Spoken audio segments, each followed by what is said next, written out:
Bonjour, bonjour, peuple de Dieu. Shalom, shalom. J'ai bino servante de Dieu, Gladys Mambimbi. Sœur Gladys Mambimbi. Avant to banda nyonso, tolingi d'abord to sambela. Pona kotika momo na maboko ya Nzambe. Toyembe na nzembo chanson moko. Tobondeli. Nani aza lokola yo, nani akosunga lokola yo. Miso etombwami likolo, tokotatola monene na yo. Kombo na yo Nzambe. Seko na seko yo kumbama, ô Seigneur Père de gloire. Ekotombola kombo na yo na tongo ya lilo, Seigneur Jésus-Christ de Nazareth. Nous laissons ces moments entre tes saintes mains, mon Dieu, mon roi. Éloigne-toi de nous tout ce qui ne glorifie pas ton nom. Seigneur, laisse cet message édifier ton peuple à ta part. Au nom puissant de Jésus-Christ de Nazareth, et le Saint-Esprit touche le cœur brisé.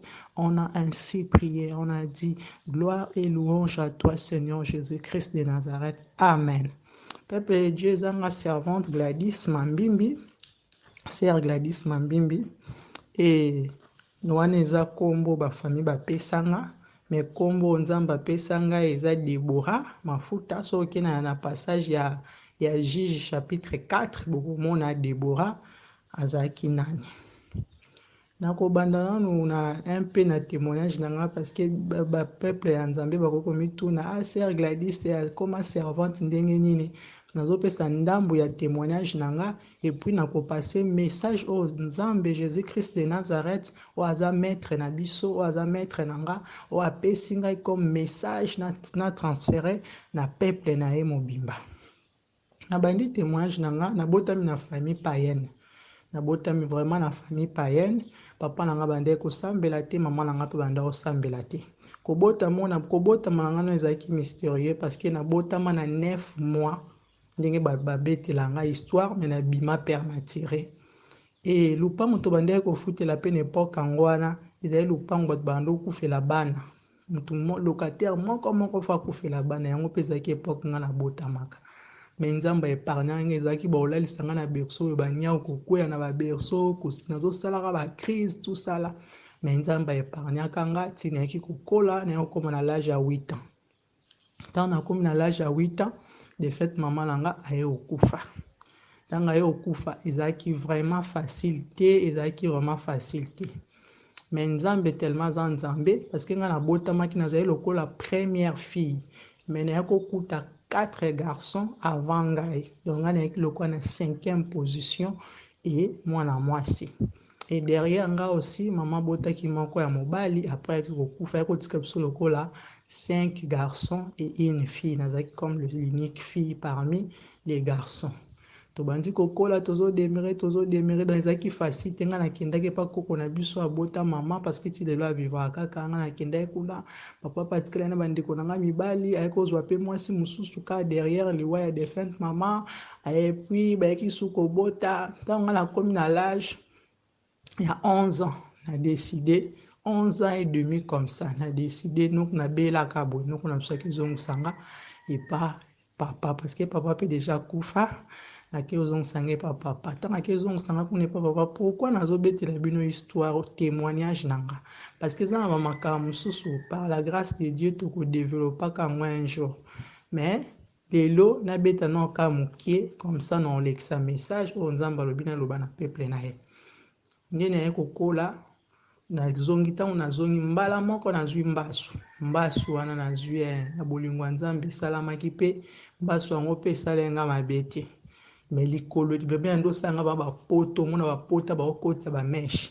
mwasi ya papa ngo mpe akendaki na ye nga siko natikala ye lokola mama donc nga vana azali bafille oyo bakendaka mpena classe na mbongo ya zando na kati ya saki nga mpe wana azalaki bango nga mpena nakola facilité ekosala na moma mona ye voyage ya Gabon nde nayaki Gabon mpe nayokutana na mobali boti mwana na liboso ya mibale mobali yango azongisinga kini parce que nazalaki tellement insolente impoli esengelaka azongisanga ntango azongisinga nayeki suku naboti mwana moko kuna naye suku kozonga ntango naye kozonga na Gabon ntango nakende na kini bamessage ekomobima mpo na nga ntango naye ozonga Gabon nayebisa bino peuple de Dieu bien aimé dans le Seigneur le monde là ya beaucoup de choses ntango naye kozonga awa ezalaki ntango nazongi navandaka 1 an de bonheur etikali baproblème mobali akomi na badifficulté ya finance baproblème na gauche na droite en tout cas tozalaki vraiment na baproblème or que tout ça ezalaki désert oyo nzambe déjà bandeki kolekisa biso mais sans le savoir biso tondo oyeba te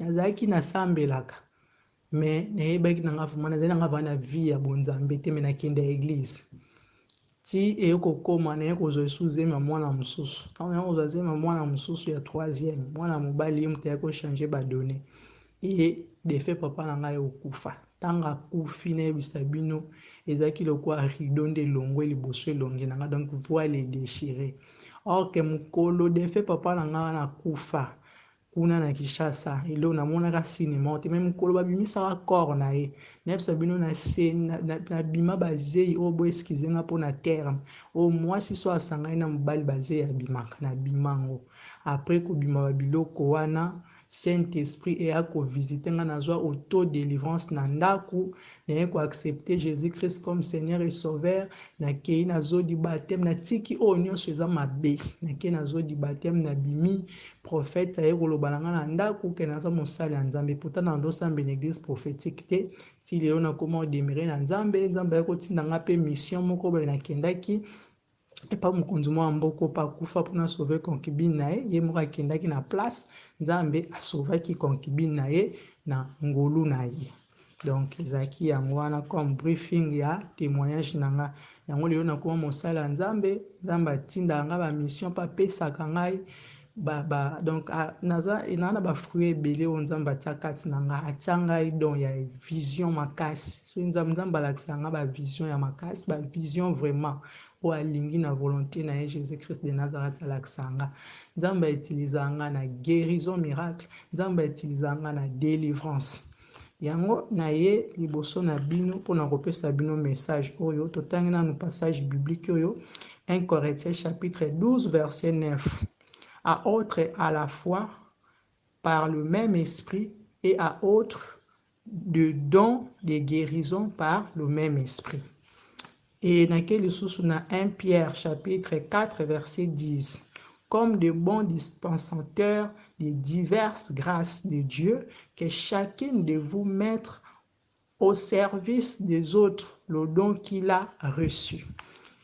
Nzambe apesaki nga message oyo naye koyebisa peuple na ye mpo na bato baza malade. Nzambe apesaki nga bana na ye partout dans le monde bana na ye baza vraiment malade baza na baproblème ya santé. Jésus-Christ aya kose présente pa na ngai etake lion aya na kilion atianga loboko azwa loboko na nga droite atia na kati ya monoko na ye apesa nga don ya guérison makasi. Guérison liboso nanu ya bato ya libanda ebele ya koloba kutu te. Ya kati ya ndako na nga moko mwana na nga moko baoperaka ye motu après 10 jours azalaka déjà paralysé donc akufa ye kaka toloba après 10 jours baoperaki ye motu yango nalingi naloba baoperaka ye motu 4 places abima hôpital paralysé mais na baprière paralysé esila atambola lelo akoma normal. Donc yango nalingi naloba na peuple de Dieu comme internet eza ngonga yango naye na témoignage oyo pe ya kopesa message oyo ainsi dit l'Éternel. Natangeli bino ba passage wana mpona référence biblique. Jésus-Christ ayaki koyebisa nga nazalaki nakendaki na nini Jésus-Christ atindaka nakende osambela na bamalade na hôpital na momaka ya covid oyo nakesambela bamalade mokolo ya liboso na bien aimé dans le Seigneur nayoka pasi na motema ntango nakenda kosambela bamalade Jésus-Christ apesanga bi première signe okomona ntango okende okuta mama moko olela mwana na ye aolela mwana ne aza petite fille akufi soki petite fille wana akufi eza mpona yo petite fille wana akufi. Bien aimé dans le Seigneur, nayoka pasi na motema non nayoka pasi wana te nakenda pe exactement nakuta pe bato na devant hôpital général na biso awa bato bazolela petite fille wana akufi. Yango nzambe azaka nzambe akotikala nzambe. Yango ayaki su koyebisa nga me ntango yokoma covid yango ezosala bazomonte bato bazokoma ebele ekoma kokende hôpital bacomplication na ye kovanda me aya mpe na Gabon bato babenganga nakendaka mpe kobondela mpe mpona bato nayaki kovanda. Ntango naye kovanda yango nzambe ye kointerpele nga na programme oyo nakotaki ya jeûne et prière. Ezalaki programme moko personnel nakotaki na jeûne et prière mpe Jésus Christ ye moko akotisa nga na ngolu na ye nda ye koyebisa nga alobi leka na media loba message oyo bana na ngai ebele eza message oyo ezomemela bino grâce peuple de Dieu. Bana na nga ebele baza malade na bopital misusu mpe baza na bandako misusu bakomisa malade ekoma nango vi na ye abi non nga maladi akoma obenga kutu maladi na ye. Yango na ye na ntongo ya lelo koyebisa bino bosala Jésus Christ ya confiance ngai te ngai sœur Gladys te me bosala Jésus Christ de Nazareth confiance oyo atindi nga nde bosala ye confiance. Toyei kokende na Jacques chapitre 5 verset 15. La prière de la foi sauvera les malades et le Seigneur les relèvera et s'il a commis des péchés il lui sera pardonné. Wana Bible ndezoloba na biso yango. Na ye lisu koexote bino na foi. Koexote bino na foi na Hébreu chapitre 11 verset 1er. Or la foi c'est une ferme assurance des choses qu'on espère, une démonstration de celles qu'on ne voit pas.